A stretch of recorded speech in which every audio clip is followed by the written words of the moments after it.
love to put on DIY shows in basements, skating rinks, barns, anywhere we can. And I know you guys have been playing some unconventional venues as well throughout your time. What are some of your favorite DIY shows you've played recently?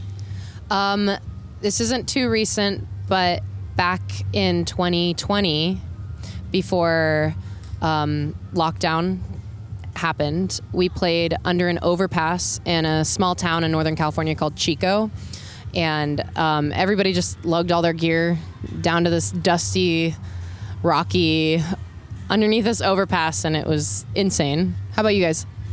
One of my favorites is also not recent, but I want to say a little bit after COVID. Before I was in Scowl and my old band, we played a Sonic in New Jersey, and that was crazy. People were just lighting off fireworks. We were just literally just in a Sonic drive-through, and it was nuts. So that's like the one that always sticks out to me the most. Recently, also in Chico, California, back this past December 2024, we played. There's like a VFW, a vets hall in Chico, and that was one of my favorite shows to recent memory. Not just DIY, but any show. I love Chico, California. It was just on the floor. It was just on the We floor. walked in and saw no stage, and everyone's like, "It's on the floor." It's we were like, it's rare that we get to pull up to a show at like 7 p.m. and be like, we don't have to sound check anything, just set up and play. It was nice. My favorite DIY show we've ever played was RBS. The first show back. What year was that? Was that 2021? It was like in this huge ass parking lot, kind of in like an industrial area of San Jose, kind of behind like a Target and a Home Depot, and it was awesome. I mean, it was us, Gulch, Drain, Tsunami, Sebulba, and Maya, and it was insane. I think there was like almost 2,500 people showed up to a parking lot to see like the first show back when live music wasn't around for like a good year and a half. Yeah, that was my favorite DIY show I've ever played in my life. You guys, you've played giant venues too, like festivals like this one, opening for bands like Limp Bizkit. How do you guys bring the spirit of a hardcore show like that to a giant venue? I think that crowd interaction, crowd participation is at the core of hardcore and punk music. And so just even though there might be a barricade, even though you might be on a stage that's 8 feet tall, I try really hard to just make sure everyone still feels very close. Lots of eye contact and just telling people what to do and screaming in their faces. It's really fun. Yeah, I felt like the crowd today was like so into it. I don't think I've ever seen a pit open at Hinterland before. It's always been, kind of chill and relaxed. And so you guys really brought a cool new energy to it. It was great. Thank you. You released your sophomore album, Are We All Angels, earlier this year. And you took a little bit more of a melodic approach to this one compared to your debut. What was the thought process behind switching up your sound a little bit? I think it was just this natural progression for all of us with this band. There was never an intention to be anything specific besides a fun hardcore band. And we wanted to write a record that, showcased more of our abilities, as well as like for me personally, like I've never played in a band before Scowl, and it's been this slow surprise and this unwrapping, of like, oh, like I can sing. Okay. We can write a song like this. Okay. And adding in more influences and things like that has just been a very natural, fun progression. It wasn't quite planned. What about you guys? How did you decide how to take your direction with the last album?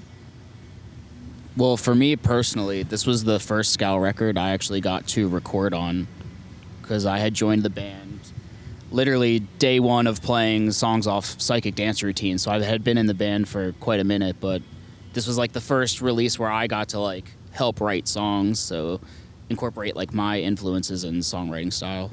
So yeah, I mean, realistically, I think it just came down to writing songs we wanted to write, playing songs we wanted to play.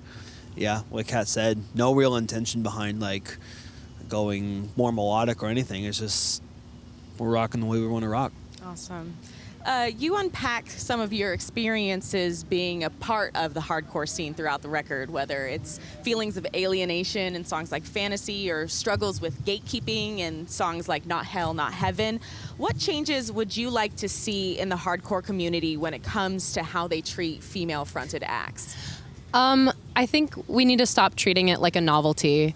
I think that at the end of the day, hardcore is for everyone, literally everyone, and if you enter that space, that DIY show, that room, and you feel a part of it, you're welcome there. I think that women and queer people, and pretty much like non-white, cis men, like I don't think it's a novelty. It's just as welcome, and I think that that's part of the root of the issue. If there is an issue, like it's tricky, but I think more than anything, when I first started coming to shows, I just wanted to feel like everybody else.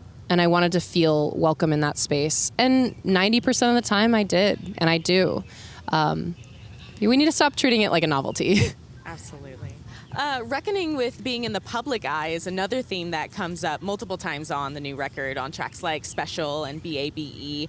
As you continue to tour on these songs, how do you guys stay true to yourself in the face of dealing with all these expectations from other people? For me personally, it's been a lot of like working through what makes me uncomfortable by just putting myself in the space. There's a lot of like hiding and like almost like hermit crabbing that I've done in the past, where now I can't extend my energy that far, and I just it's a hardcore show.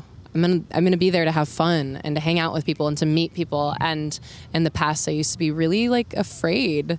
So it's been a really cool growth moment for me personally, I think. But how do you guys feel? I feel like I've just always been myself, for better or for worse, and I don't know. I don't really think about it like that. I'm just always like, I've just always just been myself and been genuine. Just a dude at the show? I'm just a guy at the show hanging out, man. I was surprised to hear that you didn't have a lot of formal singing or screaming experience before becoming the front person of Scowl. Who were your inspirations, or what helped you as you developed your own voice and sound?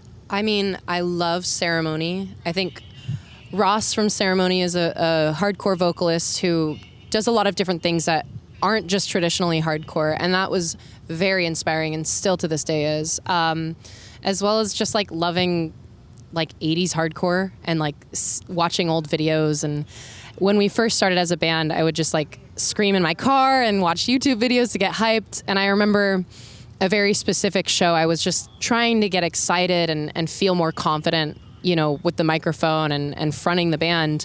And I watched a live video of Billie Eilish, and I was like, okay, I can do this. She can do it, I can.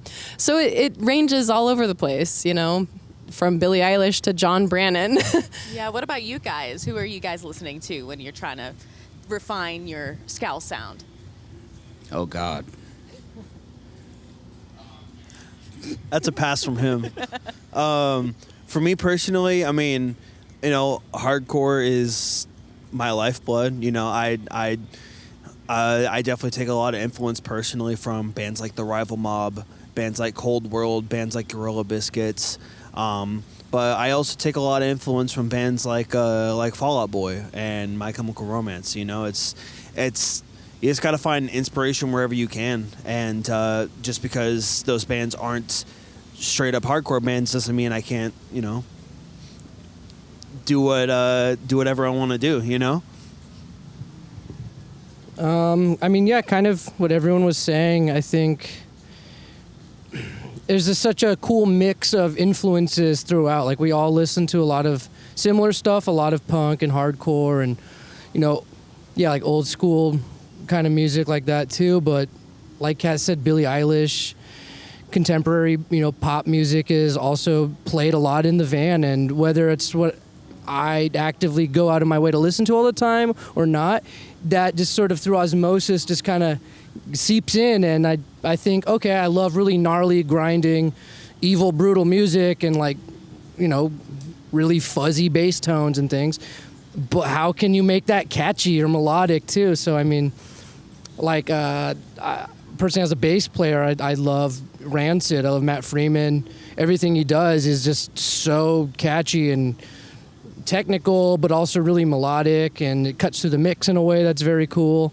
The Breeders are another example where I feel like the bass is just kind of always up in your face, and it's kind of jarring, but it's really pleasant too. And I feel like with us, we like to ride that line a little bit, you know? Absolutely. So the visibility of Scowl sets you up to be a role model for young women everywhere who want to pursue careers in hardcore music. What advice would you give to girls who want to break into the punk scene?